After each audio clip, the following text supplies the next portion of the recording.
성경 모르면 지옥 간다고? 누가 그래? 그럼 아브라함, 이삭, 야곱 다 지옥 가겠네? 이 사람들은 성경 읽기도 전에 살던 사람들이잖아. 안녕하세요. 해문연아입니다. 어떤 사람들이 성경을 모르면 지옥 간다고 한답니다.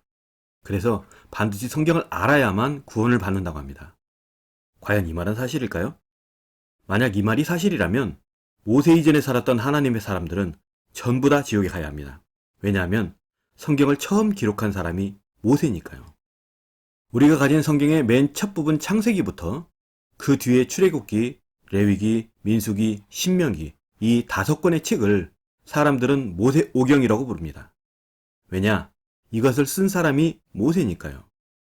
그러므로 모세 이전에는 성경이 없었어요. 그런데 만약 이 성경을 반드시 알아야만 구원을 받는다면 모세 이전에 살았던 아브람, 이삭, 야곱뿐만이 아니라 300년간 하나님과 동행했다는 에녹이라든지 하나님의 대홍수 심판에서 구원을 받은 노아라든지 또는 소돔 고모라의 심판에서 살아남은 의로운 롯마저도 다 지옥에 가야 합니다. 왜냐하면 이들은 성경을 처음 쓴 그 모세보다 훨씬 더 오래전에 살았던 사람들이기 때문에 성경을 본 적도 없는 사람들이니까요. 그러니 만약 반드시 성경을 알아야만 구원을 받는다면 이 하나님의 사람들은 다 지옥에 가야 합니다. 그런데 이 사람들이 지옥에 가겠습니까? 안 가요. 그러므로 성경을 모르면 지옥 간다? 반드시 성경을 알아야만 구원을 받는다?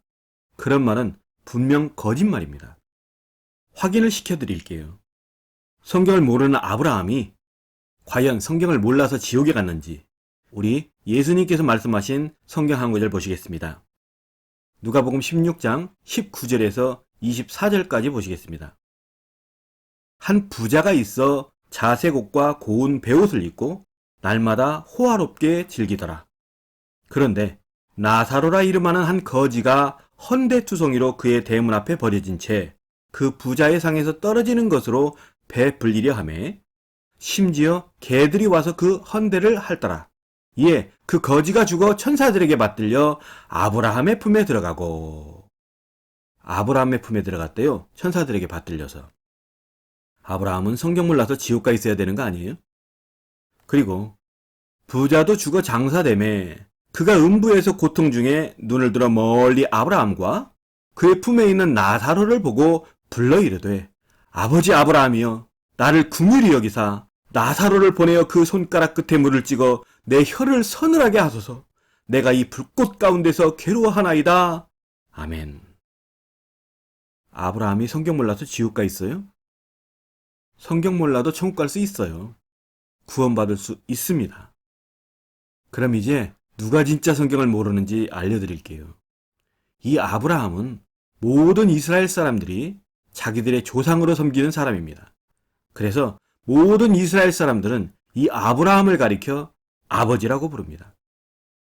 요한복음 8장 39절에 이스라엘 백성들이 예수님께 말하기를 대답하여 이르되 우리 아버지는 아브라함이라 하니 라고 했습니다. 자기들의 아버지가 누구다? 아브라함이다. 즉 자기들은 아브라함의 자손이다 이 말이에요. 그러니까 예수께서 말씀하시기를 너희가 아브라함의 자손이면 아브라함이 행한 일들을 할 것이거늘 이라고 하셨습니다. 이처럼 이스라엘 사람들에게 아브라함은 자기들의 조상이며 아버지입니다. 이는 창세기 17장 5절에 하나님께서 아브라함에게 약속하신 것이었습니다.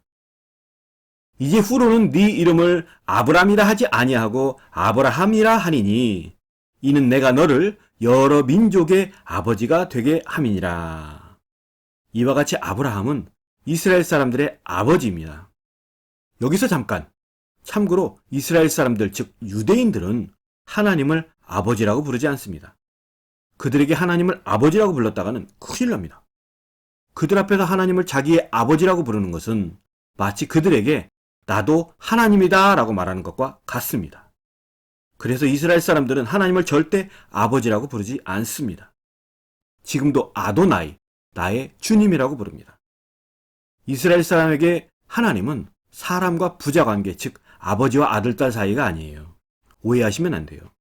실제로 예수님께서 겪으신 일입니다. 요한복음 10장 31절에 유대인들이 다시 돌을 들어 치려 하거늘 예수께서 대답하시되 내가 아버지로 말미암아 여러 가지 선한 일로 너희에게 보였거늘 그 중에 어떤 일로 나를 돌로 치려 하느냐.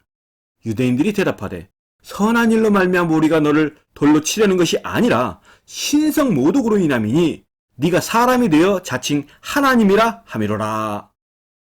예수님은 자기가 하나님이라고 하신 적 없어요. 예수님은 분명 하나님을 아버지라고만 했습니다. 그러나 이 말을 들은 사람들은 무엇이라고 말하냐면 네가 감히 하나님이라고? 라고 말합니다. 즉 그들에게 하나님을 아버지라고 부르는 것은 그들에게 어떻게 들린다? 나도 하나님이다 라고 들린다.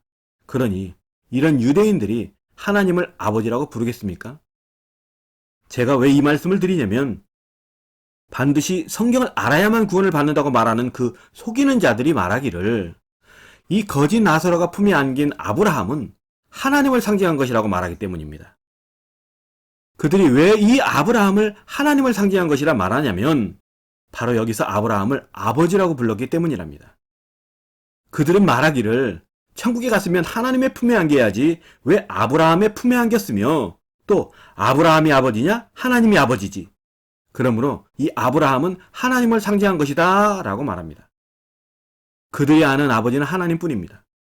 그들은 이스라엘 사람들이 아브라함을 아버지라 불렀던 것도 또 하나님을 절대 아버지라 부르지 않았던 것도 전혀 모르고 있습니다. 그래놓고 아는 척합니다. 그래놓고 선지자인 척합니다.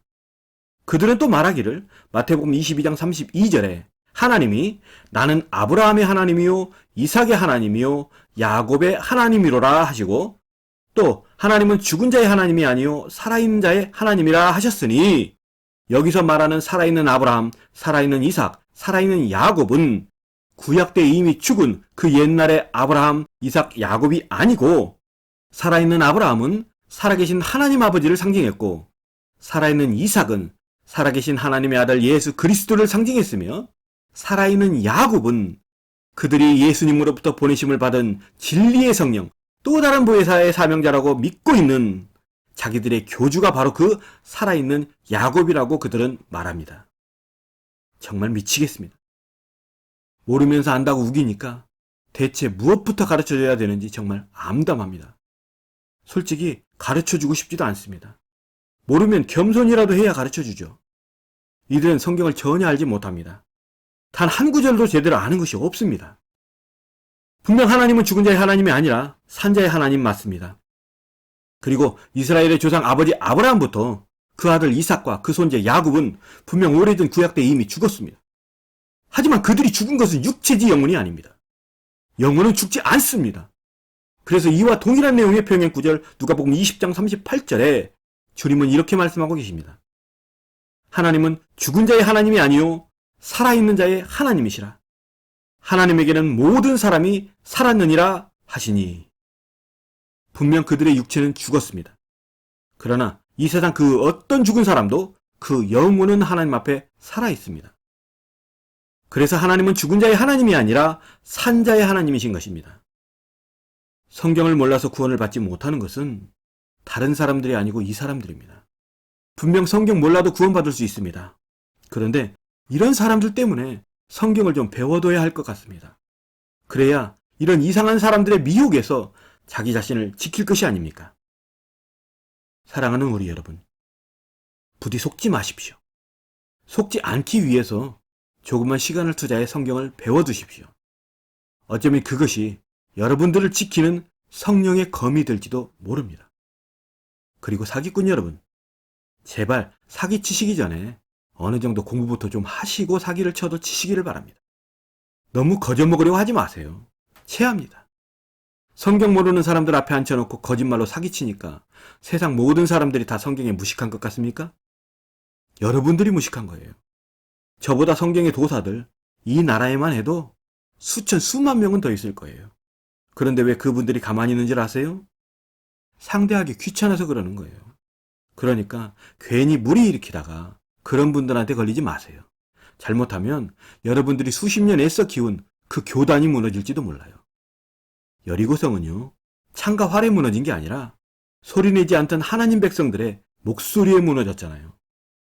이 말 들으면 그 양반들 교회 안에서 또 무슨 변명거리 만들지 모릅니다. 온갖 말도 안 되는 개짝 다 찾아다가 이 말이 틀렸다고 말하려고 무진장 제욕할 겁니다. 혹여 여러분들이 다니는 교회 목사님이 그러시거든 교회 다른 데로 옮기세요. 그게 여러분들 영혼에게 좋은 선물 하시는 걸 거예요. 잠시 기도하겠습니다. 사랑이 많으신 아버지 하나님, 부디 이분을 사랑하여 주소서. 이분의 괴로움을 덜어주시고 이분의 마음을 위로하여 주소서. 이분이 어디에 있든 재난이 걸리지 않게 하시며 악한 자의 올무에도 걸리지 않도록 지켜 주옵소서. 예수님의 이름으로 기도하옵나이다. 아멘. 행복하세요, 여러분. 해문연애였습니다. 감사합니다.